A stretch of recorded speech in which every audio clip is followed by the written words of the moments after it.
And, of course, every Thursday before home games this year, even on, I'll call it a quasi-holiday, New Year's Eve, we're joined by Super Bowl champion and Giants legend, quarterback Phil Simms, who's an analyst for CBS, and it's presented by Bigelow Tea. Grab a mug and tea proudly. Phil, welcome back to the show. Hopefully not our last talk this year, depending on what happens this week. Hope you had a great Christmas and Happy New Year.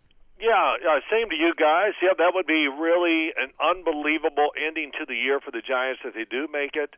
And let's remember, there are no holidays during the football season. Okay? You tell them, Phil. Just interruptions in what we want to do. So, yes, did you enjoy Christmas? Yes. All I was thinking of, I need to get to work. And that's tonight. I'm trying to do everything this week, just not to get into all this, because tomorrow night when I sit down, or tomorrow afternoon, I want to watch the bowl championship games and not be worried about, what am I going to do on Sunday? Have I finished all my work, all this? So, it's a great time of year for that's for sure, and look forward to the games this weekend, the playoff games tomorrow. It's just great to be a sports fan. Well, Phil, you got a virtual playoff game between Giants and Dallas. Yep. Obviously, they both need some help from Washington on Sunday night. We could talk about that a little bit later.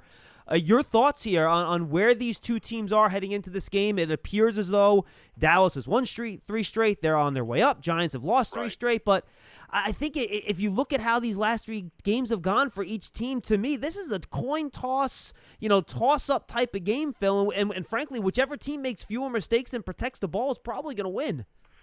Well, listen, I hope it's a flip of the coin. I hope it's that even and everything. I think it can be. It'll be interesting to see how each team approaches it. The one great thing going for the Dallas Cowboys, they are playing a little better on defense. Yep. That's what they got to look at.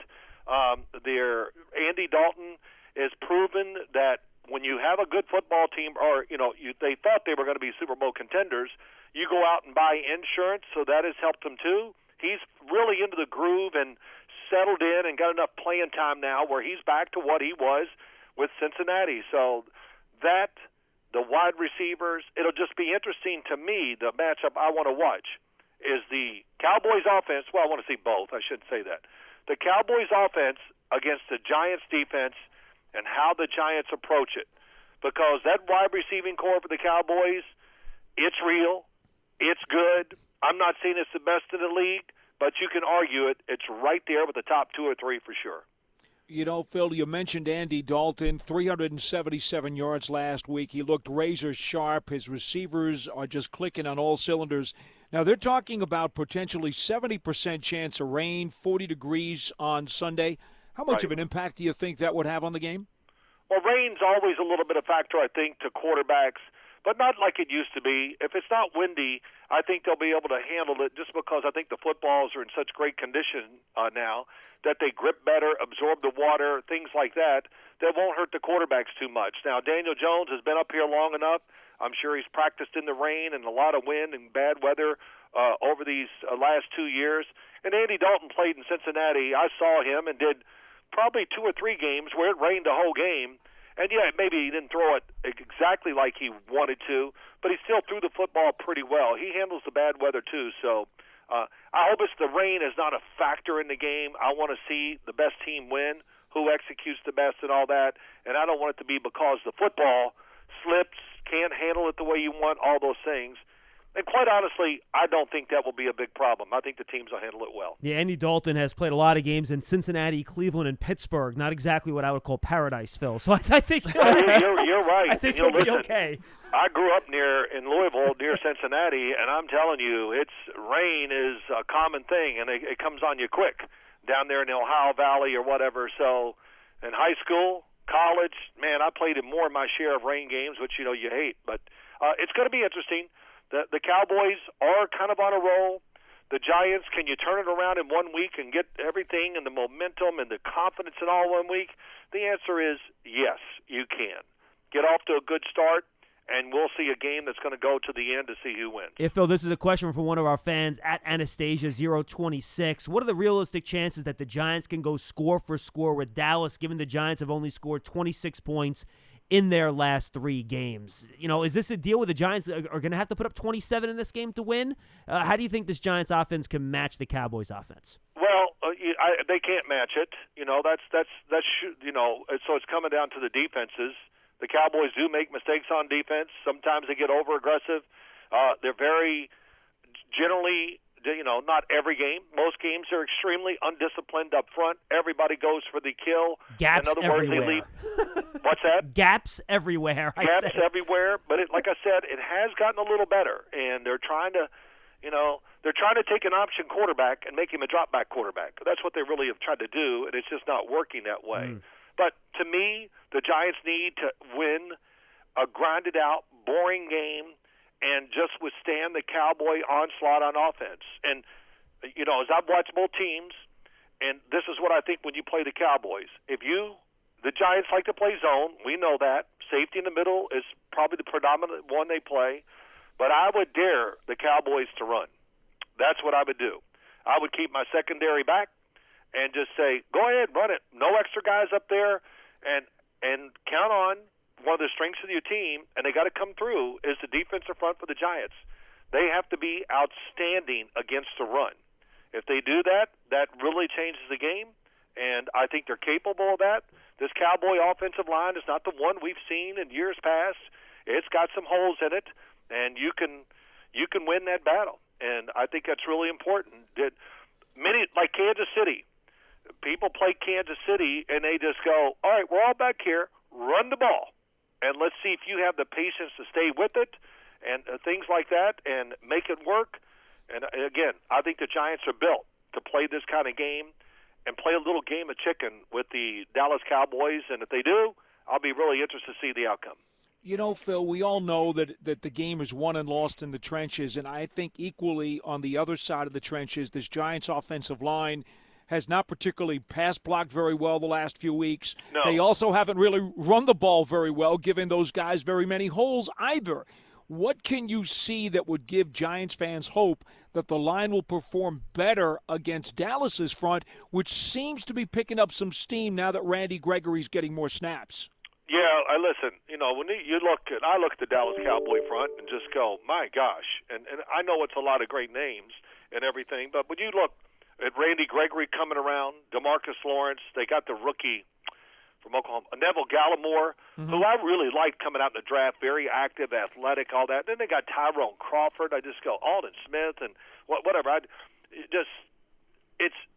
It should be borderline outstanding. It's not. So the hope for the Giants is that it's a big game. It's emotional for them. And guys do things they're not supposed to do. It's always like this. It's like the Pro Bowl. Hey, guys, we need to play the run a little on the defensive front. Yeah, don't worry, Coach. We're going to stop the run. The game starts. Who cares? Skip the quarterback. They don't care. Run for 50 yards. We don't care. We want to get a sack and be the MVP and all that stuff or whatever. And, that kind of explains the Cowboys a little bit. Too aggressive sometimes up front to get out of position. And if they do, that's going to be a good thing for the Giants. So we'll see if the Cowboys can we'll see which team we get. But also, really interested to see what team we get from the Giants. I would think Daniel Jones is one more week ahead of where he was last week, and he's going to have to be he's going to have to do it. I think there's a really lot on his shoulders. I think to win the game that he's going to have to be moving, throw the ball, and make good throws, stuff like that, and really be what's the word for it? The catalyst or whatever for the football team more than ever. I really believe that too. And I think he can. This is not a great secondary. They struggle too. So give him a little time. Make those throws. If running lanes open up, as we've talked about so much this year, run. If that leg is, I heard him say he's not the best, but if it's good enough, limp for 5 yards. It's Phil. Because that running is really, really important. Even if it's only 3 and 4 yard gains, it's still, instead of throwing it away, it's still a big difference. And when I did games, I'd say this. People go, "Wow, why are you always talking about that was a good 2 yard gain?" Because it was a good 2 yard gain. You just got to understand that it's. We're not playing Canadian football where second down's everything. Phil, it's funny you say that because a 4 yard quarterback scramble is great on 3rd and 3. Well, exactly right. It does many things. It does no matter what you do. After one or two or three little scrambles, the defensive line is going to get yelled at, and all of a sudden it slows them down too. And so it's not only that. Here's the other thing. It's a big game. They're all big games in the NFL. But I could cite many examples around the league this past week, which drove me crazy. Is one, when you want success and you're looking for greatness, you got to take chances. And, not stupid chances, but you got to play with a little bit of abandon and knowing that you're right on the edge. If I fall over, it's over, or I'm on the edge of greatness. And that's where you got to find that line. I always heard that from Bill Parcells. Don't try to be perfect. Get right to the edge where you're almost out of control, because that's when you're the best you can be as an athlete and as a player. And, of course, just play the play. Don't think ahead. Don't think about winning and losing. When I think of myself, I go back to I just go, wow, I just played. I didn't get absorbed in, we might lose. Never thought that way. Just play the game. And it's just going to be take chances, have them ready, and if the opportunity presents it, the coach must call those plays and take those chances, and whatever that is. If it means blitzing Andy Dalton, then do it. If it's, of course, you always should have keep them on as plays on the offensive side. People call them trick plays. I call them cheating defensive plays that cheat too much. So we're going to take advantage of the fact that you're overplaying us. Mm-hmm. So those kind of things, in a game like this that's emotional, you're going to see players fly around, especially early, and probably break some assignments, and will it cost them? Interesting. Phil, it's funny, you mentioned Daniel Jones running and the importance of it. I feel like, and Paul and I have talked about this off the air, that there might be a little bit of a cat and mouse game going here, a little disinformation, a little subterfuge. You mentioned Daniel Jones was on the media call yesterday, basically said, you look at the tape, you can tell I can't really run. I have to be a pocket quarterback. Well, guess what? Jason Garrett said the same thing on a call today. Then Joe Judge reiterated that. Is there any chance here that the Giants are sandbagging this a little bit? We're going to see like 7 read options from Daniel Jones this week, and he'll be running all over the place. Oh, my gosh, that is so awesome, and I just think what you said is true. And that is great. If it is true, that's awesome.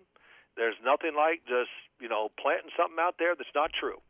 And if it is that way, then yes, that'll be great, and he'll sneak a few runs in there before they figured out that, his hamstring is pretty good or whatever. So, yeah, the fact that all three have said that, why would you say that to the opposing team? Yeah, and give them information about your team? So that's a great that you guys you've been listening to me press conferences.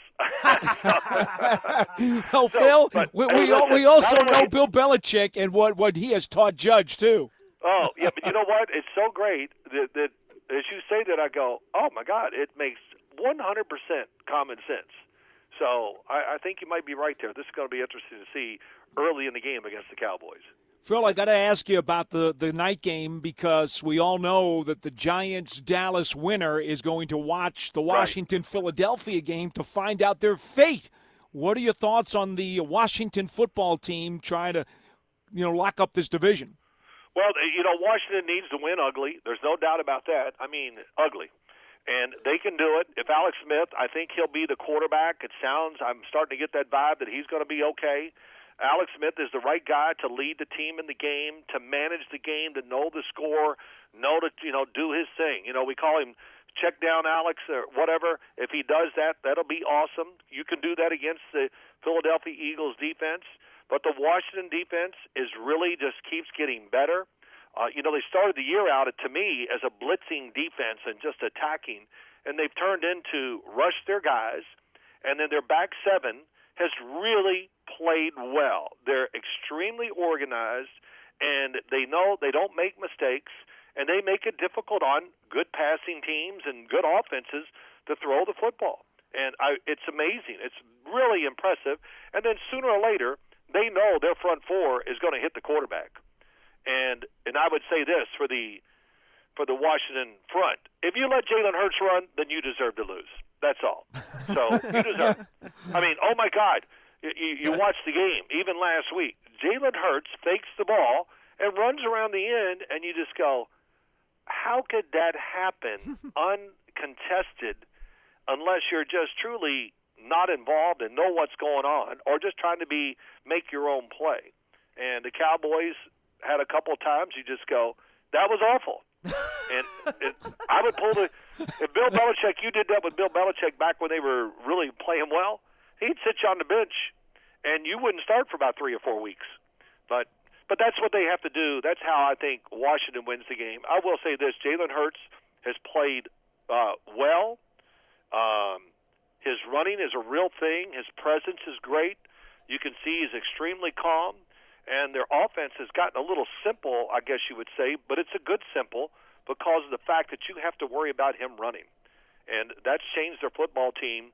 And I like the way they're playing. And I haven't looked yet to see if Fletcher Cox is going to be okay or what his status is. I usually don't look at injury reports till Saturday because they lie all week, and then all of a sudden we find out a little more. So it's an interesting game. I don't even know who I'm going to pick. I think I'm going to take the Washington football team if I had to pick it for real and be honest, just because I think they're playing for something. They got a great chemistry going, and if Alex Smith is there, he'll know how to manage it too, and they can get it done. That's not great for Giant fans, but that's just my real thought about the game. For what it's worth, Phil, the Eagles apparently have released an injury report this morning for their status, and they're listing 9 guys, including Cox, Barnett, and Deshaun Jackson, amongst others, as not being available for practice.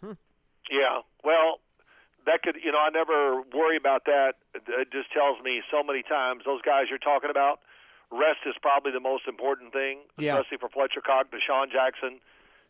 He's running to pull a hamstring every time we look at him. So, but I mean that as a positive because, listen, it's amazing. I see him and go, wow, he looks as fast now as he did 5 years ago, this past. So that's pretty amazing that he has recovered. But guys like that, guys with great speed and everything and that quick burst, it's just tough. Yeah. They're always susceptible to pulls, things like that. But I would think a lot of that has to do with just resting the guys and getting them. It's just one day of practice. At this time of year, especially Fletcher Cox, just put him on ice the whole week. And then, put him in the hot tub real quick. Hey, Sunday, big guy, get out there and get it done. So we'll see. But I think don't pay attention to injury reports right now. All right, Phil, we got 2 fan questions. I'll let Paul ask the one on Daniel Jones, big picture. I got one come in today from Steven Nixon, which is somewhat related. You can talk about just this year or big picture for the Giants offense if you like. He simply wants to know, what do you see as the major problem with the Giants offense where they're simply not scoring enough points? Well, talent's one thing always. I just think the playmakers, it's just not by NFL standards to where you want it. In other words, you got to have more than one guy or 2 guys. I mean, you see teams, look at the Buffalo Bills. It's a little bit of both. It's the talent, but it's Josh Allen who makes a lot of plays too, with a really good offensive line. So that's where it all starts. If you have an outstanding offensive line, you're going to have a good offense. That's for sure. But I do think the skill group of the Giants, they definitely have to hit on 1 or 2 guys during the off season there. And then the other thing is, too, Daniel Jones has just got to progress.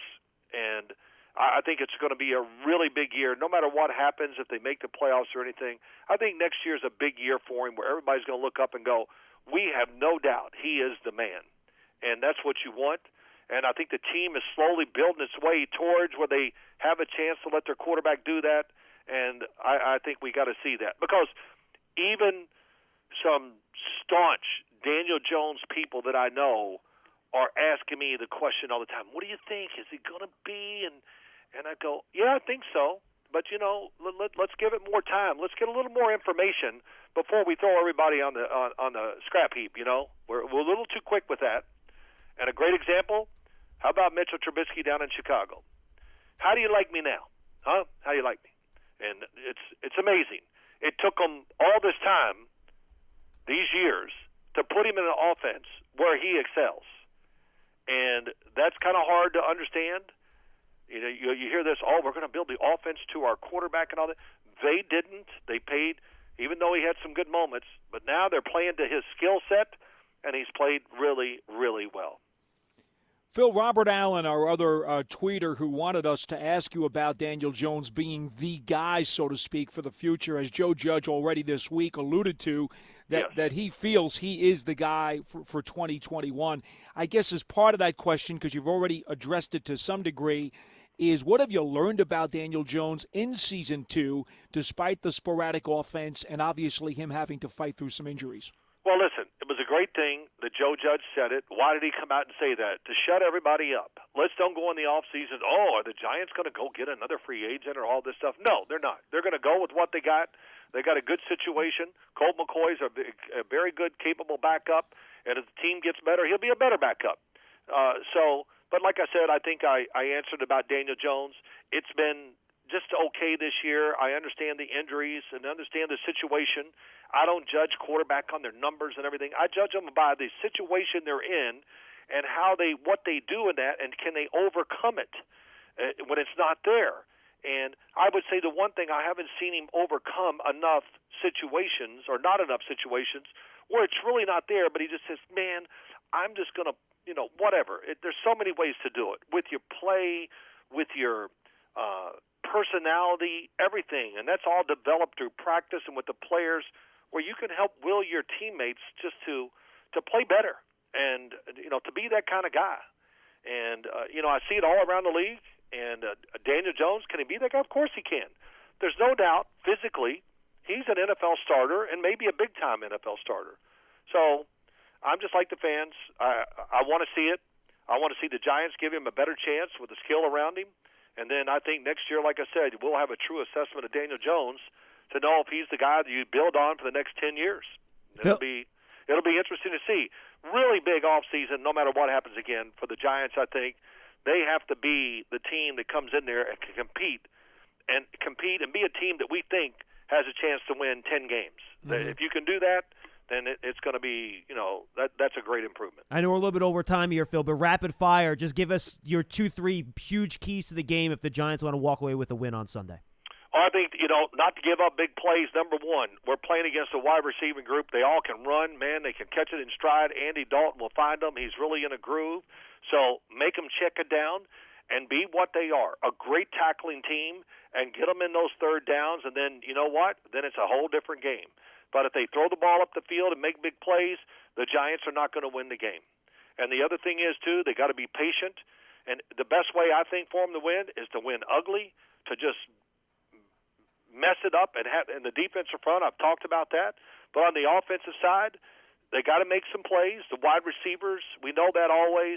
But can they find a way to kind of consistently or at periods run the ball well against a team that I think is very still undisciplined enough up front where they can take advantage of it? It's Phil Simms in the Simms Spotlight, presented by Bigelow Tea. Grab a mug and tea proudly. Phil, in case we don't talk to you next week, hopefully we do, knock on wood. It's been such a pleasure having you on the show this year. We've had a lot of fun. I hope you've enjoyed it too, and hopefully we'll talk to you next week. Happy New Year, Phil. Oh, yeah, listen, Happy New Year to you guys too. And, of course, I always say this, the fact that we cover the AFC so much and everything, and really – I don't know if we covered the Jets more than once the whole year, but I'm not taking a shot at the Jets because I have a lot of friends down there, but it's just so it's good to, I've kind of enjoyed really paying attention to the Giants, watching their games, watching their tapes and all that, and learning more about them. And I say this with a lot of teams. I say they're getting close, but the hard thing is, can you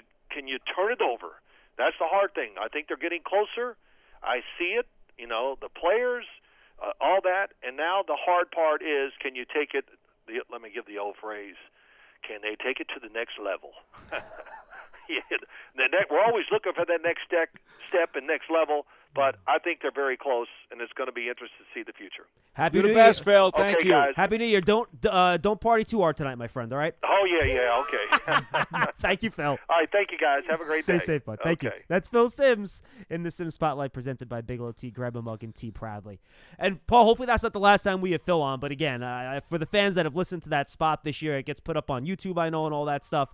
It really is just an unbelievable spot. He gives great insight from a player that's been around and sees stuff that even we don't.